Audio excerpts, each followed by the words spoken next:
mofinaina isan'andro atolotry ny mpitandrina rakotina valina maoly.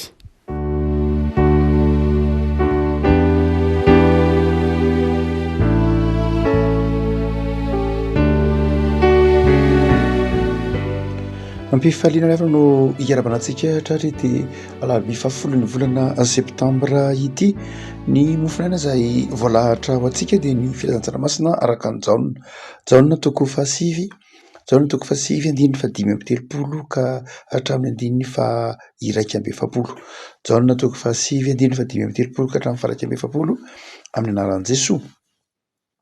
Jesoa nandrefa efa noroahindra lehilahy ary efa nahita azy izy dia nanao hoe mino ny zanak'Andriamanitra vai ianao. Raha lehilahy namaly ka nanao hoe iza moa no hisy tompoko mba inoako azy. Hoy Jesoa taminy, efa nahita azy ianao sady izay miresaka aminao zao no hisy. Ary hoy izy, tompoko mino aho dia niakohoka teo anatrehany izy. Ary hoy Jesoa, ho fitsarana no natokavako amin'izao tontolo izao mba hahiratra ny tsy mahiratra ary mba ho jamba kosa mahiratra. Ary ny Fariseo san'izay teo aminy no ny nandray izany dia nanao taminy hoe izahay koa va mba jamba? Hoy Jesoa taminy, raha jamba ianareo dia tsy ho nanan-keloka nefa hoe ianareo ankehitriny mahiratra izahay dia tsy afaka nilokareo. Ray masina manamasinana amin'ny fahamarinana ny teninao ny fahamarinana. Amen. Jesoa nanasitrana ilay lehilahy izay jamba, teraka jamba no asehon'ny Jaona amin'ny ity tantara ity, amin'ity filazantsara ity.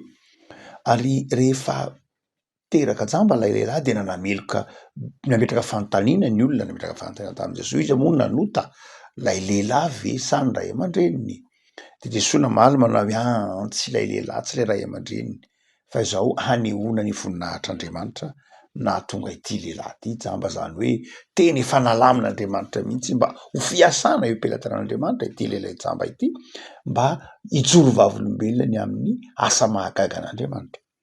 Ary efa nahiratra ilay lehilahy dia betsaka ny nanome tsiny ilay lehilahy, nanomaromarona koa hoe nahoana moa ianao nahiratra tampoka teo. Io moa toetran'ny olombelona mandrakitiny ankehitriny hoe tsy mba miara-mifaly amin'izay mifaly.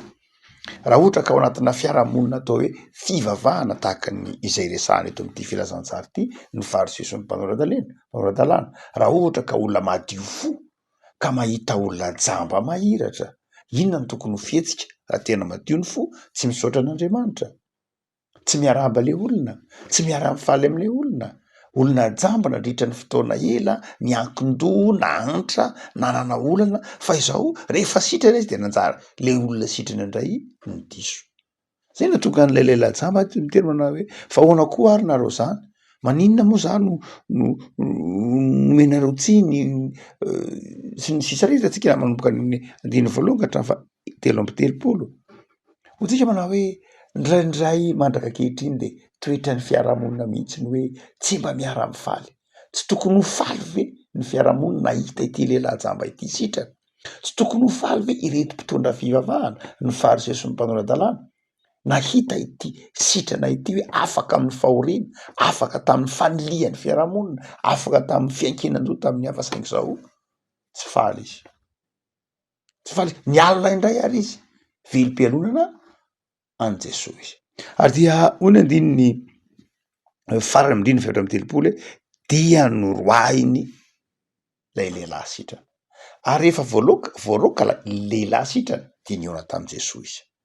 Mafy be nazy ity lehilahy ity satria tratra ny enquête, tratra ny fanadihadiana hoe iza nanasitrana anao, iza ny olona zany, manoty ianao, miteny ratsy zany lehilahy zany, sy ny sisa rehetra amin'ny andininy vitsivitsy eo aloha eo. Ary dia azo lazaina olona naratra ity jamba ity, naratra izy naratra noho ny teny mahery nataon'ireto Fariseo sy mpanora-dalàna, naratra izy. Ahoana moa izy no tsy haratra ao anaty? Satria melohana izy sitrana indray no melohana, ary ny farany tena naparatra azy dia izao noroahana izy. Ny dikany hoe noroahina dia natao ohatran'ny tsinitsinina, natao toy ny maloto, zay ny dikany toy ny olona maloto, noroahana, niala teo amin'ny tempolo tamin'ny manodidina azy raha ianao toy ny nanao fitenenandratsy mihitsy toy nanao blasphemy de ndroana le lehilahy. Ato anatiny zany zavatsarotra lalovany ty lehilahy ty zany no ny fahagaganana nataon'Andriamanitra teo amin'ny fiainana nefa nahatonga azy sitrana ange de ny fanoso tamin'i Jesosy izy. Dia ny fanontaniana nataon'i Jesosy taminy de zao: mino zanak'Andriamanitra va ianao? Jesosy tsy niteny de mba mampalahelo koa ianao ka, de mba ratsy fanahy koa zany manodidina anao zany ka. Jesosy tsy nanaratsy, tsy nampiditra hevitra hafahafa mihitsy tao amin'ity lehilahy ity, na de te hampahery ity lehilahy voaroka ity izy. Fa rehefa nampahery ity lehilahy voaroka ity izy, izay voaroka noho ny zavatra tsara sy ny zavatra marina, noho ny fitantanan'Andriamanitra azy, ka sitrana izy de mbola voaroka ihany izy. De te hanasitrana ny rahatrapony ity lehilahy voaroka ity Jesosy, te hamelona ny fanantenana ao anatiny, te hampahery azy. De ny fanontaniany Jesosy: mino ny zanak'Andriamanitra va ianao?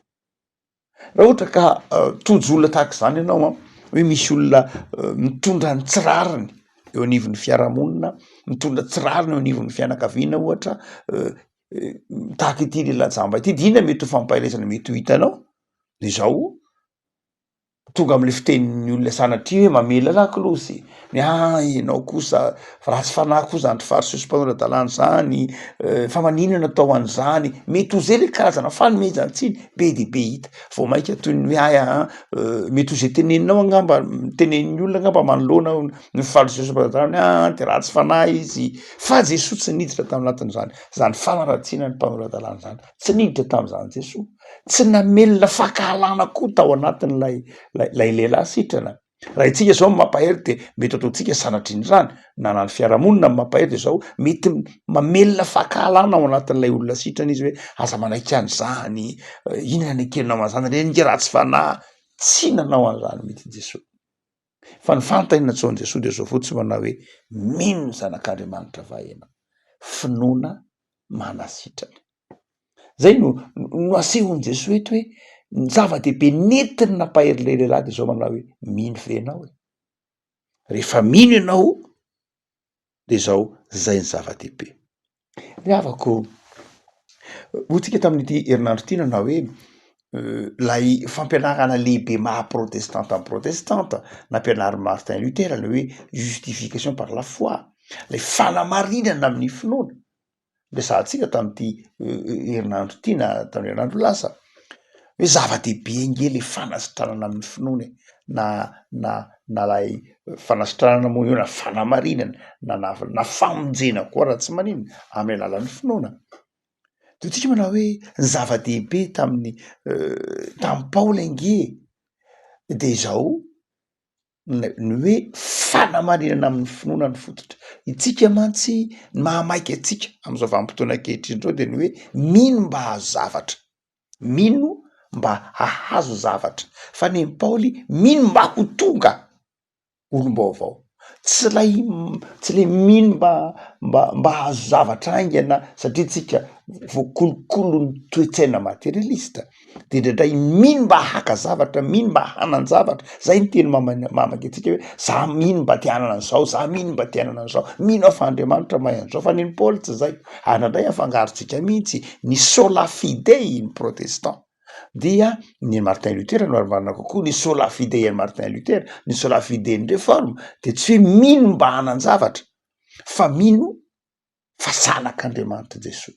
Mino fa voavonjy noho ny famelan-keloka nataon'i Jesosy. Mino fa lay Jesosy maty tao amin'ny hazo fijaliana iny lay nampihavana antsika tamin'Andriamanitra. Zay le sola fidei. Hoe ny finoana ny Jesosy ihany no mahavovonjy antsika. Ny finoana ny Jesosy ihany no azahoana famelan-keloka. Fa tsy hoe finoana ny Jesosy no azahoana volana, ny finoana ny Jesosy no azahoana trano, na finoana ny Jesosy. Zay eo zany zavatra amin'ny Paoly tsy zany ny zava-dehibe. Amin'ny Paoly de zao rehefa mino ianao ka voavela heloka de piray lova amin'ny Kristy. Le piray lova amin'ny Kristy ny mahatonga ny olana rehetra ho voava amin'ny zavatra mety ho materiel. Hoe mino anao fa navela heloka, ary rehefa navela heloka de tonga piray lova amin'ny Jesosy.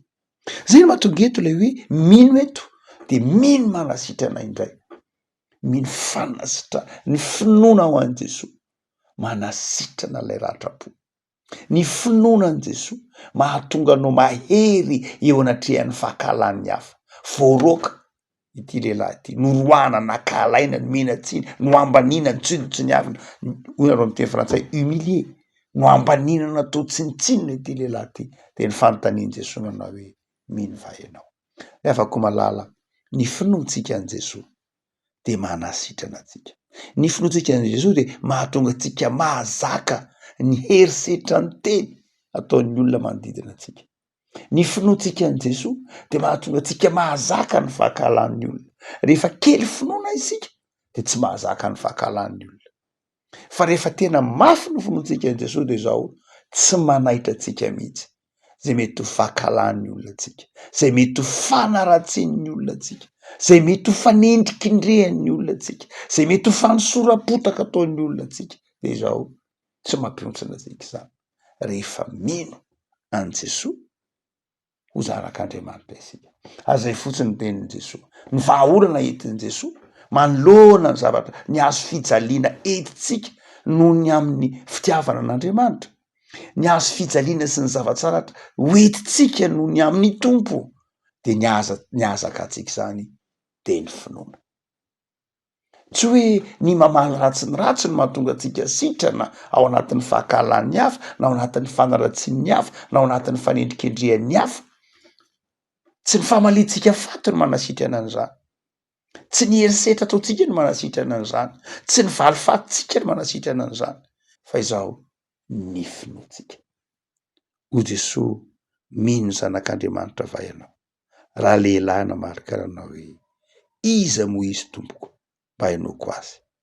Afaka malala maherisetra ny fiarahamonina iainantsika ankehitriny. Hitantsika vaovao zay nitranga tany Nepal, izay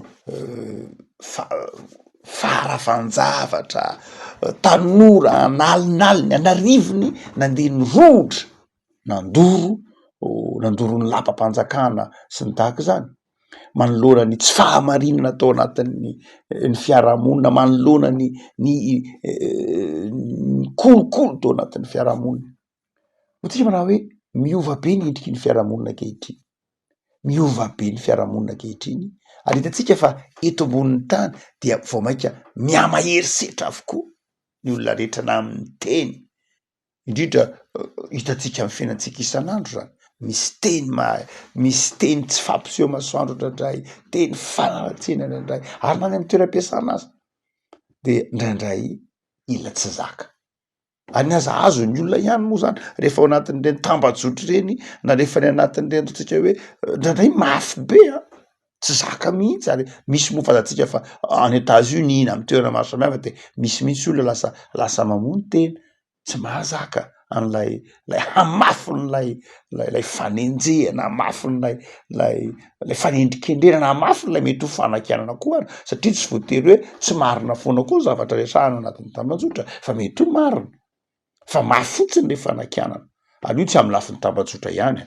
Tsy tambajotra moa no hitantsika isan'andro, fa tsy amin'ny tambajotra ihany akory izy io, fa misehatra maro samihafa mihitsy no atsapahantsika hoe miova ny fiarahamonina ankehitriny. Betsaka ny tsy mahazaka, betsaka ny marary, betsaka ny mijaly, mitondra azo fijaliana noho ny marina. Ary Petera moa nanafatra an'io manao hoe inona moa no so azonareo raha mitondra azo fijaliana noho ny tsy marina ianareo. Fa ny tena zava-dehibe de ny hoe raha mitondra azo fijaliana noho ny marina ianao tahaka ity lehilahy ity, de inona ny fanafody anao? De hoy Jesosy hoe ny finoanao. Finoana mamerina ny fientanam-po ao anaty. Ary setriny zany de inona nataon'ilay lehilahy? Ny ankohoka teo anatrehan'i Jesosy.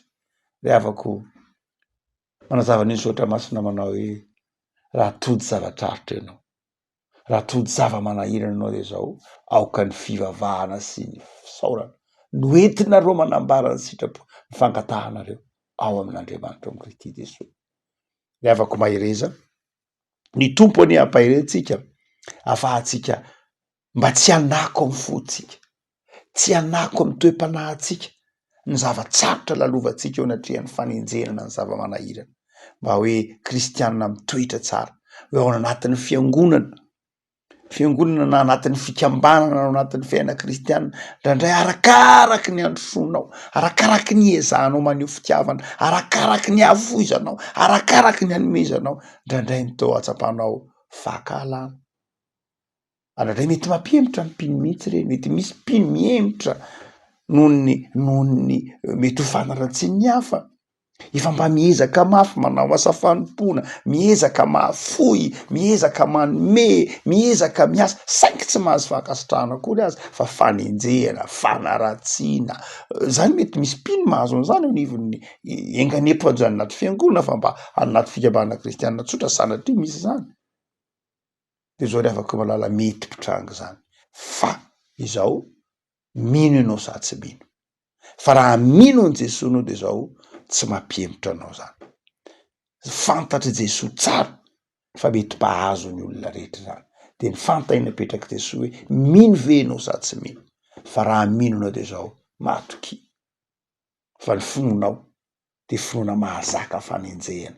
Ny finonao, finoana mahazaka fanaratsiana. Ny finonao nataon'i Jesosy finoana mahery, mandresy ny herisetra n'izao tontolo zao. Satria ny azo fijalian'i Kristy de fandresena. Ivavaka sika.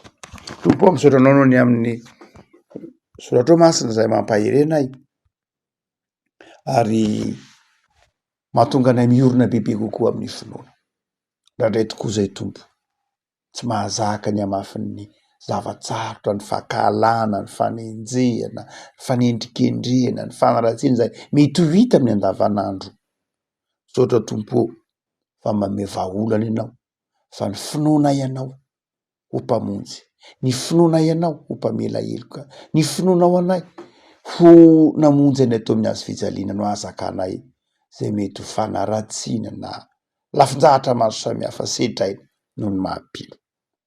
Mamelana raha toka be menimenina izahay. Mamelana Tompo raha toka tsy mahazaka zahay na amin'ny fanometsiny zahay. Ampahire izay iorina amin'ny finoana. Fa ny finoananao finoana velona. Ny finoanao finoana miasa. Ny finoananao manjary fitiavana. Ny finoananao manjary fandeferana. Ny finoananao manjary fifaliana. Tahiny tontolo andronay anio Jesosy. Tontolo andro itoeran'ny finoana sy ny fahatokinanao. Tahiny tontolo andronay Jesosy mba ho tontolo andro anompona ianao amin'ny fiadanana ka ny asanay zay tanterahanay de hitondra fahasoavana sy fifaliana ho amin'ny mpiarabelona aminay. Meo anay ny heritsaina sy ny herim-po sy ny fahazavan-tsaina handrosoanay hatrany amin'ny fanoloran-tena tsara eo masonao Andriamanitra. De tahiko Jesosy ny tanindrazanay, tahio ny fiangonana misy anay tsirairay avy, tahio ny fianakavianay, ny namanay, tahio izy ireny mba ho feno fifaliana, ny manana olana ampahirezo Jesosy, ireo manana ady am-panahy ampahirezo. Avaozy isan'andro ny finoana ianao mba hananany fahatokiana fa mpandresy zahay manana anao. Misaotra Jesosy amin'ny anarana anaovana izany vavaka izany. Amen.